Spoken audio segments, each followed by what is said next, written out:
This is News 10 Mornings. Well, good morning to you. It is Wednesday. It's January 21st. I'm Kiba Arnold, and look who I got with me this morning. I want to work this into my next contract. 3-day work weeks. Right. For all of us, right? Well, just that'd be take care of me, and then whatever you guys get, that's great too. Right. See why I'm so chipper? You get a 4-day. Well, actually, it was a 5-day week. 5-day. Let's count them all. Well, we must. Okay. Yeah, Elliot. We got Melissa Crowley over here. Good morning to you. Welcome back. Good to see you. Well, thanks a lot. And we got Rob right here. We were up at Tahoe, and I'm going to talk to you about that throughout the show because it is sad up there. And did you sense the mood, Dan, around town? In Tahoe, that's what's really sad. We were in Tahoe City area. It's dead. Yeah. It was dead. We went to the cobblestone shopping center where usually you got to fight for a parking place. There were dozens to choose from. You really feel bad for people. You know up they're there. hurting those businesses. Oh, they're hurting so bad. Wow. Driving down, we went by Squaw. I saw a high peak there that was not covered in snow. Right. At Squaw Valley, that's about, what, 8,000, 8,500? Exactly, and here's the problem. It's January. Look, it's January 21st, so usually it's packed. I think everyone's in a wait-and-see sort of moment. People are holding back from their vacations. They're holding back from trips from the Bay Area up to Tahoe until we get more snow. Now, we do have a change in the forecast. We're a little bit more excited about our rain chances going into next week. We're talking about 30% chance for isolated showers. But the problem is that the snow level is going to be about 9,000 feet. So that's rain on snow, and that actually could melt some snow on the ground. So I don't like what I see, but we'll talk about it. Okay, the story this morning is again the fog that we're seeing throughout the valley, patchy but dense in some areas.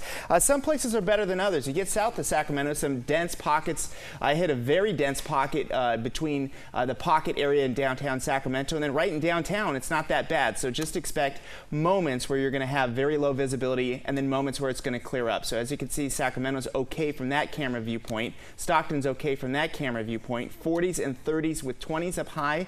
And here we go. Patchy dense fog, some afternoon sunshine. We're going to see the same situation tomorrow.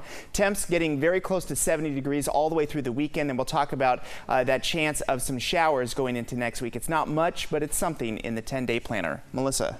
Okay, good morning, Rob. Good morning, everyone. Super commuters keeping a close eye on that commute for you. No major headaches right now. That is good news, but look at what we're dealing with. Dan, you go away for a couple days and it's kind of the same story. Still some patchy fog in certain locations. Where is it the worst this morning? According to Caltrans, their dense fog travel advisory. So they picked this up from cars and also sensors in the roadway. 9970 from Sacramento all the way to the Sutter-Yuba County line. Also going to report some areas in Stockton might have some dense pockets of fog. So we'll keep a close eye on that for you. We'll talk about drive times and what the rest of your super commute looks like over the Tracy Triangle in just a bit. Now back to you. All right, thanks. New overnight. Investigators say arson is to blame for an early morning fire. This was in South Sacramento. This is some video shot by crews at the scene of the fire. It's at a home on Hamill Court that's near French Road. It started in the vacant home about 1 o'clock this morning, so about 3.5 hours ago. Fortunately, no injuries have been reported, but we have been told this is a case of arson. At this point, however, investigators don't have any suspects. Anyone who might have witnessed something suspicious is asked to please call Sacramento Police or Metro Fire. New overnight in France, 4 men are the first to be charged in connection to the shooting in and near Paris. This was earlier this month. French officials say they have booked on association with terrorism charges. They are suspected of aiding Amity Koulibaly. He is one of the terrorists killed by police. Koulibaly shot a policewoman to death on the outskirts of Paris and then killed 4 hostages at a kosher supermarket. The attack started with the January 7th mass shooting at the satirical newspaper Charlie Hebdo. The attacks at the newspaper and market killed 20 people in all, including the 3 gunmen. 3 police officers were among those killed. France's prime minister says security forces will get better weapons and also better protection. Happening today, close to 300 mayors are going to be in Washington, D.C. This is for the annual Mayors Conference. They'll be meeting with administration officials discussing economic recovery efforts, and they're also going to release the findings of a national poll surveying public perceptions of local government. They are all members of the U.S. Conference of Mayors. Sacramento Mayor Kevin Johnson is the president of that organization. Now to the president's State of the Union address. President Obama unveiling an ambitious agenda that has long been a series of Democratic priorities. At the top of the list, expanding opportunities for the nation's middle class. We're talking tax cuts that favor the middle class, paid sick leave, free community college education, and making child care more affordable. All of this paid with tax increases on the wealthiest Americans. Emboldened by the rise in his job approval ratings as well as the improving economy, the president says he's going to work with Republicans in the final 2 years of his term. Middle-class economics works. Expanding opportunity works. And these policies will continue to work as long as politics don't get in the way. As for foreign policy, the president asked for a resolution from Congress authorizing the use of force against ISIS. The Republican response, well, pretty much the opposite of the president's upbeat view. Americans have been hurting, but when we demanded solutions too often, Washington responded with the same stale mindset that led to failed policies like Obamacare. One interesting moment when a few Republicans clapped after the president said he had no more campaigns to run. He quickly added, "I know that because I won them both." The president goes to Idaho today to begin his post-State of the Union address and to try to sell his proposals to the American people. And the struggling families President Obama referred to in his address hits close to home, at least for one woman. She's a single mother working 7 days a week just to make ends meet. With 4 kids and 2 jobs, Sasha Voigt is busy. Despite being at work last night, she made a point to catch up with President Obama's address because she hopes his proposals bring families like hers the relief they have been looking for. We just really have the basics and we get by, but there's not a lot of wiggle room. Middle class is working very hard, and again, I have to say it's about equitable sacrifices. With 2 sons in college, a teenager, and an 8-year-old, Sasha is hopeful of the president's promises to help working-class Americans afford childcare, health care, and college. Other top stories we're following for you this morning. Some positive news for Stockton as a Sacramento federal judge clears that final hurdle to get the city out of bankruptcy. We've been waiting for this for some time. News 10's Tim Daly reports on what the judge's decision could mean now for Stockton trying to get back to business. Federal bankruptcy judge Christopher Klein ruled weeks ago Stockton had done a good job negotiating its debts. The city could leave bankruptcy, but the final creditor still owed money, appealed, and wanted the exit from bankruptcy frozen until the appeals process played out. Judge Klein said Tuesday that could take years and do more harm to the city. It's in the best interest to move forward. We can go forward on a much more solid financial footing. And the goal is that we'll be able to hire and retain more police officers. We'll encourage businesses to move to the cities. We'll encourage existing businesses to expand, all of whom have been waiting. In Stockton, Tim Daly, News 10. Well, Sacramento's homeless advocates are keeping up the pressure on City Hall. They're talking about issues that they are most concerned about. One grievance is what they call a bad business deal for Sacramento. News 10's Dave Marquis reports. Some are still very upset with what they call a sweetheart deal involving a Nestle company's bottling plant in southeastern Sacramento County. It's a deal they say allows Nestle to pump precious water at regular rates while the entire region still is in the middle of a drought. Would you like some bread? As volunteers fed the homeless against city ordinance along the sidewalk west of City Hall, What did you learn to negotiate? Others did some street theater to protest the up to 80 million gallons of water that Nestle pumps from a Sacramento aquifer at its plant in Sacramento that it pays standard rates for and then sells for more than a 1,000% profit, again, all in the middle of a drought. What we, the citizens, would like to see is a tax, a retail tax put on Nestle, because Nestle is actually taking our water and selling it. There's a lot of businesses around here, so our water use and our water bill are all the same. It's the same for every business in this area. We pay the published water rate. Nestle says it is not even among the top 10 water users in Sacramento and that the total amount it consumes each year is less than 0.02%. The city, meantime, is not considering a tax, but is considering a tiered pricing system for all water users that would charge a higher rate above a certain level. At Sacramento City Hall, Dave Marquis, News 10. In your Money Now, Walmart is turning tax refunds into instant cash this year. Walmart is teaming up with 25,000 tax prep locations in all 50 states so you can get your refunds as cash at a lower price than it can sometimes cost you to get a paper check refund. Walmart won't charge you to pick up your refunds, but tax preparers could charge you up to $7. Last year, more than 25 million people received their refunds as paper checks. Amazon opened 2 fulfillment centers in the Central Valley more than a year ago, but the online retail giant held official grand openings at their Tracy and Patterson locations on Tuesday. This was the first time that local news cameras were allowed inside those massive facilities to take pictures of the operation, where much of the work is done by robots. Still, there are a lot of people on hand. At the Tracy location, 1,500 people have full-time jobs in a space of more than 1 million square feet. In Patterson, there are about 2,000 employees. Tens of thousands of packages are shipped out of both of those plants every day. Google is halting the sales of a local company's wearable eyeglass computers. Coming up at 5:40 this morning, we will tell you why the Rancho Cordova-based eye care giant says its relationship with Google is still intact. And Netflix continues to grow. The streaming company's shares posting earnings that top some of the estimates. And at 6:30, our money man Joe Eshelman is going to explain what this means in terms of added viewership. 441 now to who's hiring and a job fair for veterans as well as their family members. It is tomorrow from 11 to 3 at the Aerospace Museum on Freedom Park Drive. That's in the McClellan Park area. Dozens of companies and agencies are all going to be there. We're talking Starbucks, State Farm, Apple, and Sacramento Police, also the California Department of Corrections. So a lot of jobs available, and we'll be there live all morning. We encourage all vets as well as their family members to stop by if they are looking for a job. And we want to make sure that you are prepared when looking to get hired. So how important is your resume? Career experts say the average employer will only spend about 5 seconds looking at it.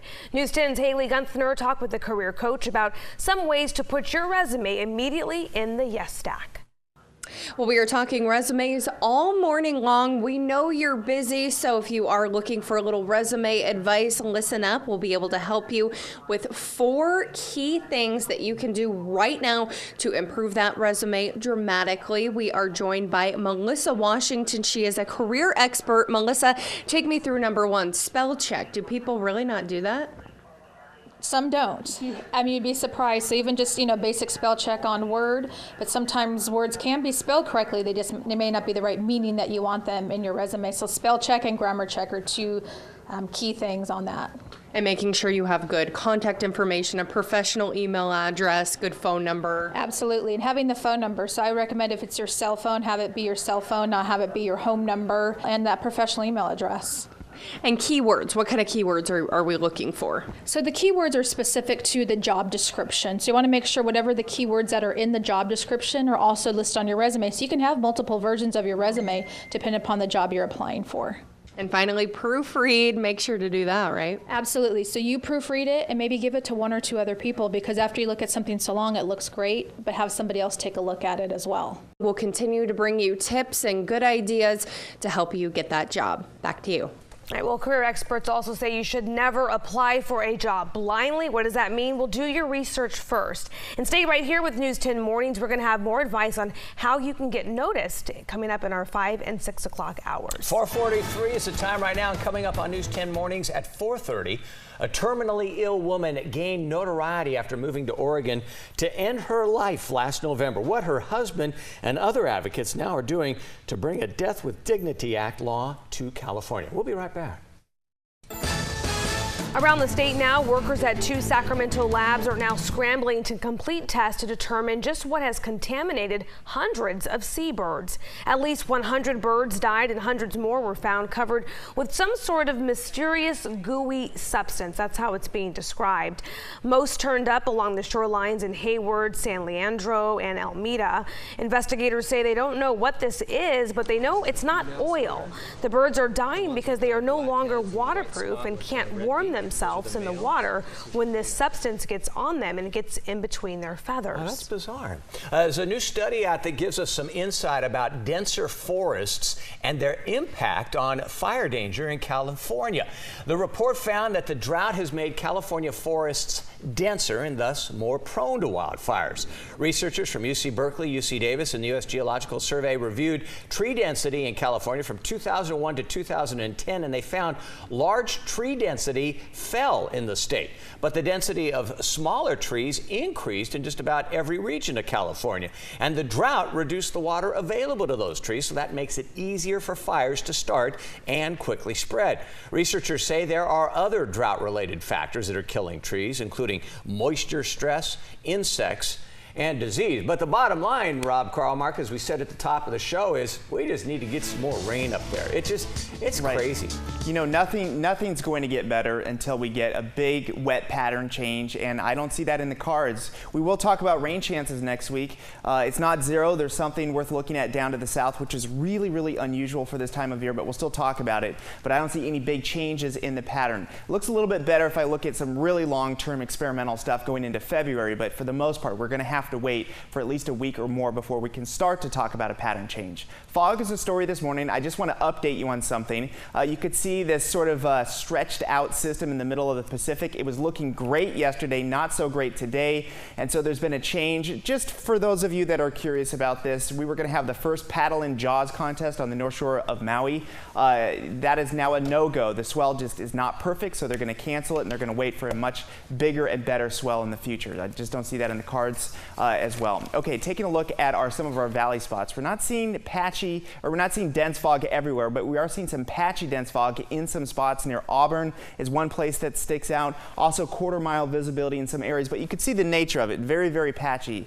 You know, in some ways, this could make things worse because people are moving along, clear visibility, highway speeds, no worries, and then you hit one of these pockets of dense fog and then people start to slow down erratically. So just know that it's out there. Maybe you don't have some when you leave your house, but it could show up at any point during your commute through the rest of this morning. High pressure setting up, that's going to block both of these systems from getting in here, so I really don't see that pattern change, but here's where the rain chances start to come in for next week. They're not great. Anything we get is going to be super light and very spotty, but take a look down to the south.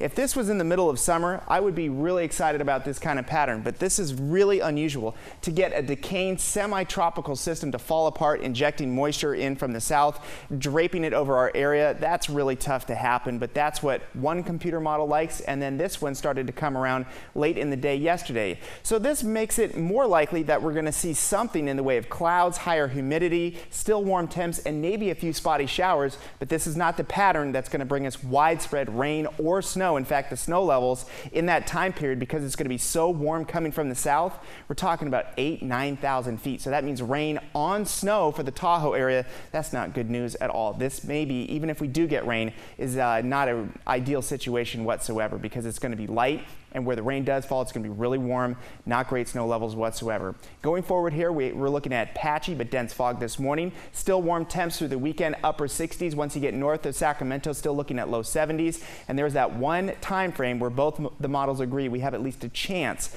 to see a few spotty, isolated showers on Tuesday, clouds after that. Melissa? Good morning, Rob. Good morning, everyone. Super commute. We have you in the spotlight. So let's take a look at the Bay Bridge yesterday. Some big problems with fog and visibility. Not as widespread reportedly this morning. So you can actually see cars coming and going. We'll be checking in on your Bay Area commute throughout the morning. Right now, off to a pretty good start. And if you're taking the Tracy Triangle to get there, not detecting really any big slowdowns, accidents, or issues with visibility. A little bit of yellow starting to build, and that's mostly due to volume here. Right near that junction of 205 and 580. Western Tracy Boulevard at 205 is what we were looking at there with that snapshot. So still in the green, moving along nicely through Livermore. No issues to report in Pleasanton. In Stockton, so far so good, but there might be a few issues with patchy fog again. Galt, Lodi off to a good start. Manteca, Modesto, no big problems to report. And moving our traffic story into Sacramento now. 99 at 12th, no headaches. Off to a good start on Interstate 80 over the Yolo Causeway. But again, be prepared. Could be some patchy fog. Just how much when we fire up our road weather index? Did you see it? Look once here, adjust your eyes, nice and green, and then we fire up our road weather index where it turns orange. That's where fog is now being detected at the ground level, so be prepared again this morning. As always, when you're in your car, News Radio KFBK will keep you posted. Back to you. Okay, thanks, Melissa. 4:52, and today some California lawmakers will advocate for a person's right to end their own life, and joining them will be the family of a terminally ill woman who moved to Oregon to legally end her life. Let's get more on this from News 10's Dina Kupfer in the newsroom and some of the details behind this. Hey, Dina. Good morning, Dan and Kiva. Well, Brittany Menard is from the Bay Area. She actually moved to Oregon to end her own life, and her mother and husband will be at the state capitol today to support a bill that would allow terminally ill patients to end their lives here in California so they wouldn't have to move out of the state.